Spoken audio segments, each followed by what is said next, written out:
Well, good day, friends. This is Jim Willis, managing member of Southport Financial in Southport, Connecticut.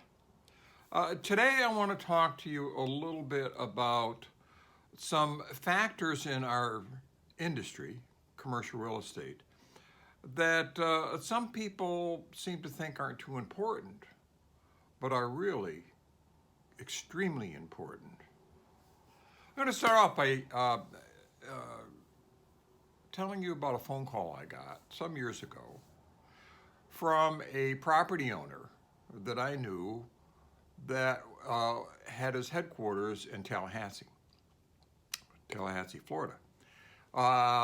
He owned a lot of property in the Tallahassee, Panama City, Apalachicola area, the panhandle of Florida.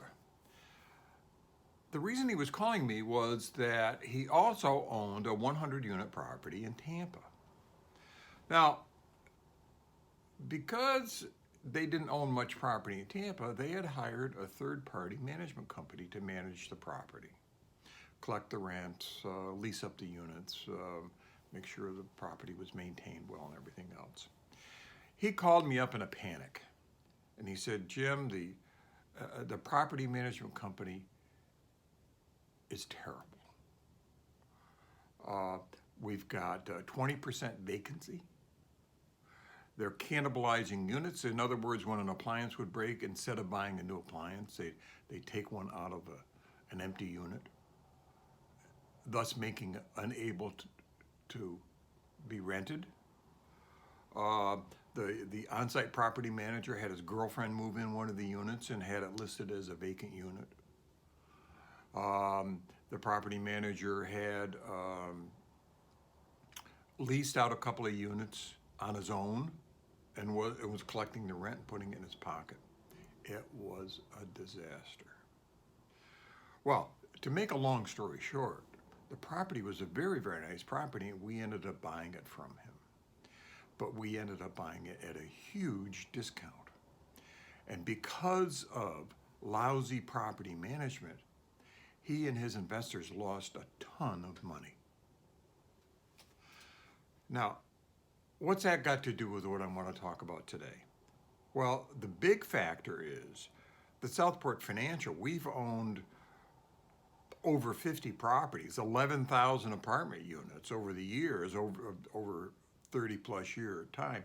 And we never, ever, ever did third-party management.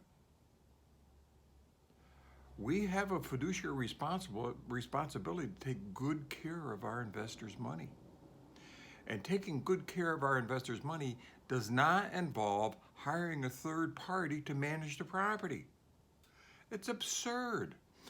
But there's a lot of owners who think property management's, there's property management companies out there. They're good, they're bonded, they're insured.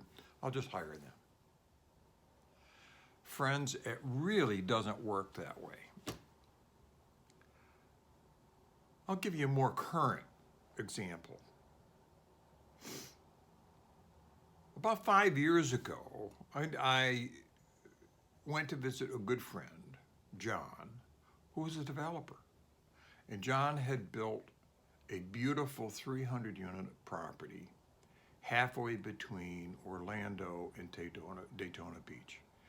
When I saw the property, I was amazed how beautiful that property was. And John was so proud to show it off to me. And actually, John was hoping that I would buy the property from him. Well, we had just signed a contract for 3 properties, a $120 million deal, and it was just the wrong time for us. I would have loved to buy the property. It was spectacular property.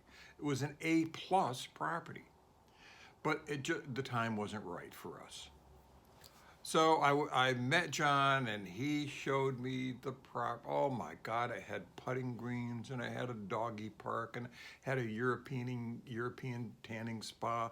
They had a coffee bar with Starbucks coffee in it, free for the residents. It was, and the pool had a walk-in pool instead of a lip. You just walk like you're walking in from the beach. It was beautiful. The design was great. The unit mix was great.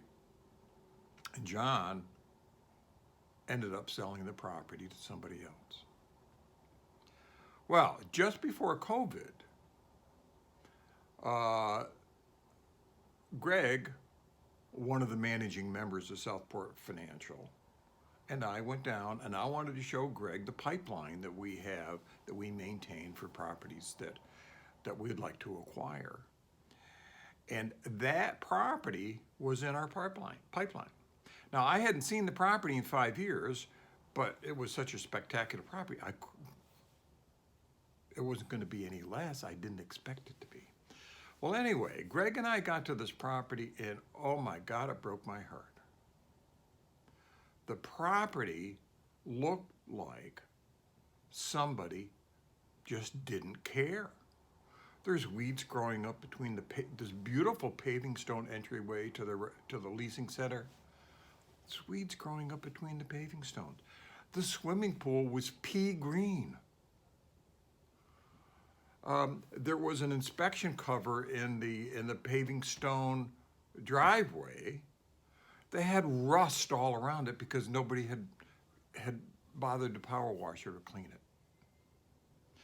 Now, that property came off my list of probable acquisitions because they had done such a lousy job of maintaining that property in the 5 years since I first saw it. I didn't know what they didn't do.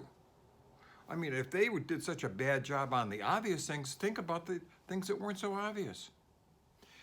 If I had gone to pursue that property, the purchase price would have been reduced by several $1 million. Because property management is essential for maintaining the value of the property.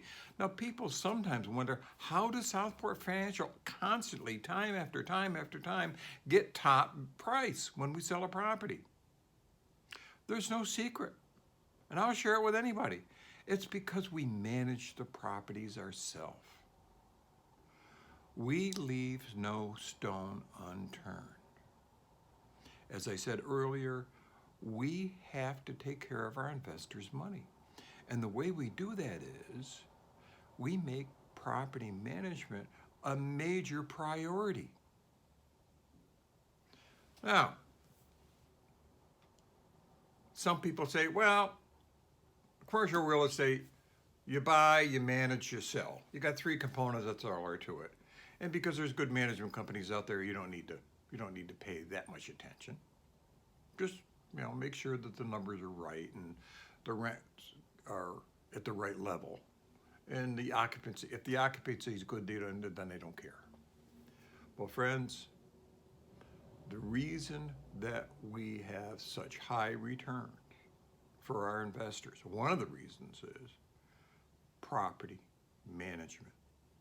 It's an essential part of our business, and it's a business that we pay full attention to.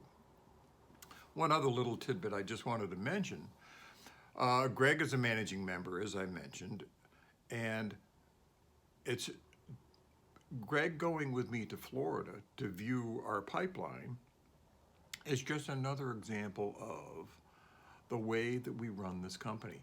Everyone on the senior level knows what everybody's doing. Now, Greg is not an acquisition specialist, and he never wants to be and never will be, but he knows firsthand, boots on the ground, what the acquisition people are doing. Greg is in charge of raising money and talking to investor relations. Now, he shares with me what the investor relations department is doing, as he shares with Packer Wilbur, the other managing member. The 3 managing members know what all the departments are doing all the time. And we communicate on a daily basis with what is happening in the company. It's a need to know, and it's a way that we protect our investors' money. Nice to talk to you. I look forward to these little talks, and I hope we'll do it again real soon. Good day.